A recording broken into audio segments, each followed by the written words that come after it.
Hi, in front of me is HUAWEI Honor 9X Pro, and today I would like to show you how you can change device theme on this device. Start by opening Settings and choosing Home Screen and Wallpaper.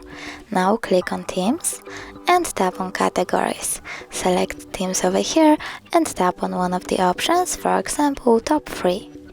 Now select theme that you like the best, for example that one, and click Free Download. Then tap on Apply and select one of the options.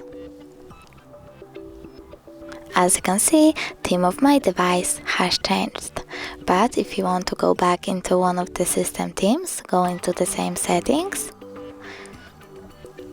choose Me, scroll down and select one of these themes, for example that one. Then click Apply. Thanks so much for watching. If you enjoyed this video, don't forget to leave a like, comment and subscribe. Bye!